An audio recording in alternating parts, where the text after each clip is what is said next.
রাধে রাধে বন্ধুরা, তোমরা সবাই কেমন আছো? আশা করি তোমরা সবাই খুব ভালো আছো। আর আমিও খুব ভালো আছি। আমার আরও একটি নতুন ব্লগে তোমাদের সকলকে জানাই অনেক স্বাগত, অনেক ভালোবাসা। আর এই তো ঘুম থেকে উঠে দেখতেই পাচ্ছেন যে ইঁদুরটা খাঁচায় বন্দি হয়েছে। এই ইঁদুরটা কদিন ধরে এত জ্বালাতন করছিল, ফাইনালি এই খাঁচায় বন্দি হয়েছে। আর দেখো না, কষ্ট পাচ্ছে, কিন্তু কী করব বলুন? ওরা তো জানেন তো ইঁদুর কেমন দুষ্টুমি করে। তো তাকে এই খাঁচাটা রাত্রিবেলা একটা রুটি দিয়ে রাখা হয়েছিল। সেই রুটির লোভে খাঁচার মধ্যে ঢুকেছে আর বার হতে পারেনি, খাঁচাবন্দি হয়ে গেছে। আর এই তো দেখুন, ইঁদুরটা কিন্তু প্রচণ্ড রেগে আছে, যেহেতু ওকে খাঁচাবন্দি করে রাখা হয়েছে। সেহেতু তো কিছু করার নেই, ও তো আমাদের ক্ষতি করছে না, ওই জন্য ওকে খাঁচাবন্দি করা হয়েছে। পরে ছেড়ে দেওয়া হবে, মানে অন্য কোথাও দূরে জঙ্গলের দিকে গিয়ে ছেড়ে দেওয়া হবে। আর নতুন বছর তো পড়েই গেল। সবাই কেমন আছেন নতুন বছরে? আর কেমনভাবে দিনগুলো কাটাচ্ছেন? নিশ্চয়ই ভালো। আশা করি এই বছরটা সবার খুব ভালো যাক, আমারও ভালো যাক, ভগবানের কাছে এই প্রার্থনা করি। আর এই যে আমার ছেলে দেখতেই পাচ্ছেন, যে সকালবেলা ঘুম থেকে উঠে এক হাতে একটা নৌকা, এক হাতে এরোপ্লেন, মানে ওই যে কাগজের তৈরি নৌকা আর এরোপ্লেন, এইগুলোকে বানিয়ে দিতেই হবে, প্রচণ্ড বায়না করে। তো একটা হাতে এরোপ্লেন, একটা হাতে নৌকা নিয়ে ঘুরে বেড়াচ্ছে। আর এই তো সকালবেলা চা না খেলে তো সকালটা শুরুই করা যায় না। তো সোজা বাসি কাজ সেরে মুখ ধুয়ে এখন চা করতে চলে এসেছি। এখন কেউ খাবে রদ চা, কেউ খাবে দুধ চা। তো এই তো বসিয়ে দিয়েছি, আর মাঝখানে দেখতেই পাচ্ছেন আমার ছেলের খাবারও রেডি হয়ে গেছে। তো এবার ওকে খাইয়ে আমিও খেয়ে স্নান টান করে এখন সোজা চলে এসেছি রান্না করতে। এই তো দেখতেই পাচ্ছেন ভাতও বসিয়ে দিয়েছি, আর এই যে বাঁধাকপি, শিম, বেগুন দিয়ে একটা চচ্চড়ি হবে। এই যে পাঁচমেশালি না, ঠিক তিনমেশালি বলতে পারেন, তার সাথে আলু পড়বে। এই চচ্চড়িটা খেতে কিন্তু খুব সুন্দর লাগে, মানে খুব দারুণ হয় খেতে কিন্তু। যেহেতু এখন নতুন সবজি আর শীতের সবজি খেতে কিন্তু বেশ মজা। আর এই নতুন যে শিম, এর টেস্ট কিন্তু দ্বিগুণ। তো খুবই ভালো লেগেছিলো চচ্চড়িটা। তার মানে দুপুরের অনেকটা সময় কিন্তু পেরিয়ে এসেছি, ভিডিওটা কন্টিনিউ করতে পারিনি। তারপরে এই তো বিকেলবেলা দেখতেই পাচ্ছেন প্রচণ্ড ঠান্ডা লাগছে। আর এই খাওয়া দাওয়া কমপ্লিট করে ছেলেকে খাওয়াতে, ওকে ঘুম পাড়াতে, নিজের খাওয়া দাওয়া কমপ্লিট করতে করতে অনেকটাই দেরি হয়ে গেছে। তো ভাবলাম আর শোবো না, শুলেই তো প্রচণ্ড ঠান্ডা লাগবে, আর মানে শুলেই না চোখ না লাগতে লাগতে অন্ধকার হয়ে যায়। আর তখন উঠে সন্ধে দিতে না খুব কষ্ট লাগে। ওই জন্য ভাবলাম থাক, আজকে আর শোবো না, একেবারে সন্ধে দিয়ে সন্ধ্যের পরে না একটু রেস্ট নেওয়া যাবে।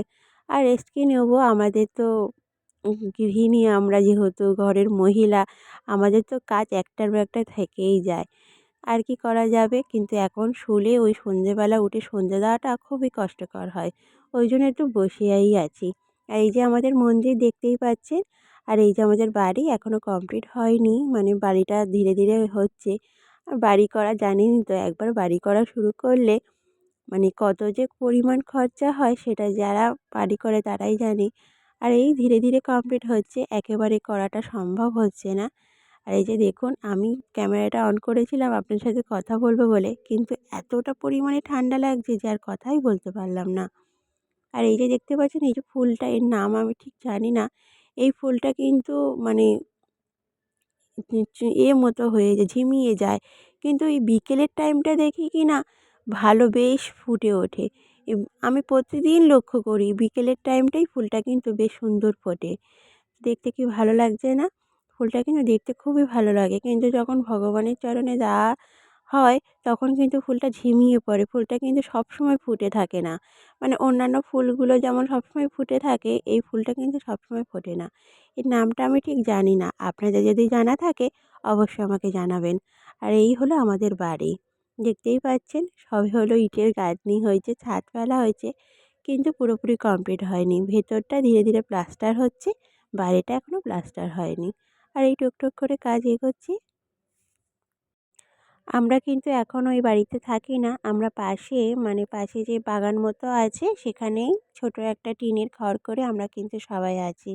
আর কি করা যাবে, একটু স্যাক্রিফাইস তো করতেই হবে বলুন। ভালো কিছু পেতে গেলে কিছু কিছু জিনিস তো একটু স্যাক্রিফাইস করতেই হয়। আর এই যে দেখতেই পাচ্ছেন, ভেতরটা একটু ধীরে ধীরে প্লাস্টার হচ্ছে, পুরোপুরি প্লাস্টার হয়নি, কিছু কিছু জায়গায় বাকি আছে, প্রায় অনেকটাই কমপ্লিট হয়ে এসছে। মনে মনে শুধু ভাবি ওই ছোট্ট ঘর থেকে কবে এই ঘরে থাকবো। আর এই তো ধীরে ধীরে এগোচ্ছে। একবার মানে কমপ্লিট না করে যদি আসি তখন কিন্তু আমাদেরই সমস্যা হবে। আমরা একেই ৫ জন মানুষ। তার উপরে এই যে মানে ৩ টে ঘরের জিনিসপত্র, আমাদের ৩ টে ঘর। আর এইটা দেখতে পাচ্ছেন সিঁড়ির ঘরটা, এটাই কিচেন করা হয়েছে। আর এই ৩ টে ঘরের জিনিসপত্র আবার বার করা, আবার ঢোকানো। ওই জন্য প্লাস্টারটা হয়ে যাক, ধীরে ধীরে যদি আরও কাজ এগিয়ে নেওয়া যায় তো আমাদেরই সুবিধা হবে। কেন বলুন তো? এই একেবারে এতগুলো মানুষ, এতগুলো জিনিসপত্র নিয়ে আবার ঢুকবো, সেইগুলো কাজ করতে গেলে আবার সরানো, অনেকটাই ঝুঁকির কাজ, তাই না? মানে অনেকটাই ঝামেলার কাজ বলতে পারেন। আর এই যে থাকবো, এই যে বালির নোংরা, মানে এই যে আমরা এখানে নেই তাই কিন্তু প্রচণ্ড পরিমাণে ঘরবাড়ি কিন্তু ধুলো হয়। এই সিমেন্ট, বালির কাজে কিন্তু প্রচুর পরিমাণে ধুলো, প্রচুর পরিমাণে বালি সারাক্ষণ কিচকিচ করছে। তো এই কাজটা হয়ে যাক, তারপরেই না আমরা আসবো। আর একেবারে কমপ্লিট তো করা সম্ভব নয় এক্ষুনি এই মুহূর্তে, কিন্তু যতটা এগিয়ে কি নিয়ে যায়। করছো আপনারা ঋষি কি তুমি? বলেন? পারবে না খুলতে। আলমারি খুলতে দেখো ঋষি। আলমারি খুলতে জানো?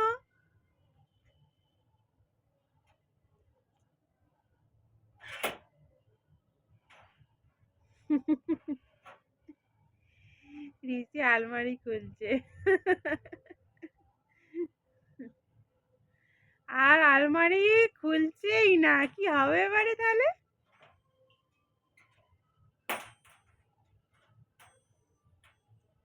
চাবি ঘুরিও না, চাবি দেওয়া নেই। চাবি দেওয়া নেই। না, চাবি খোলা আছে, তাও খুলতে পারছে না। কি করে আলমারি খোলে গো? কি জানি, আমি তো জানি না কেমন ভাবে খোলে।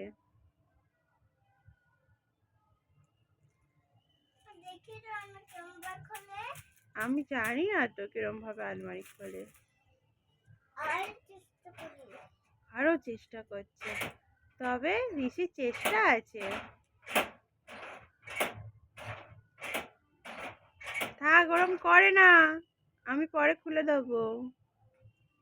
কি করবে তুমি আলমারি খুলে?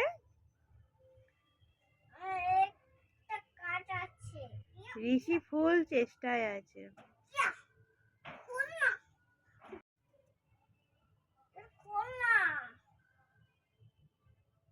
দরজাকে বলি দরজা খোল না। আলমারি দরজা খোল। গায়ের জোরে খুলছে ঋষি।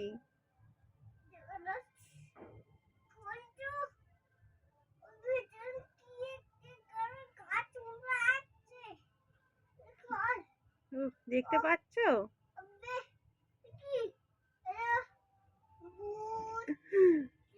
ঋষি অনেকক্ষণ ধরে আলমারি খোলার চেষ্টা করছে কিন্তু খুলতে পারছে না, কিন্তু চেষ্টা চালিয়ে যাচ্ছে যে আলমারি খুলবেই খুলবে, কিন্তু খুলতে পারছে না। ও কি করে আলমারি খুলবে তোমরা কি জানো? একটু বলে দাও। বাবাটা কি! Happy new year my all friends. এই পিকগুলো আমার বার্থডের। তো বার্থডেটা তো শেয়ার করা হয়নি আপনাদের সাথে, তার কিছু মুহূর্ত আপনাদের সাথে শেয়ার করলাম। আশা করি আপনাদের ভালো লাগবে। সবাই খুব ভালো থাকবেন। রাধে রাধে।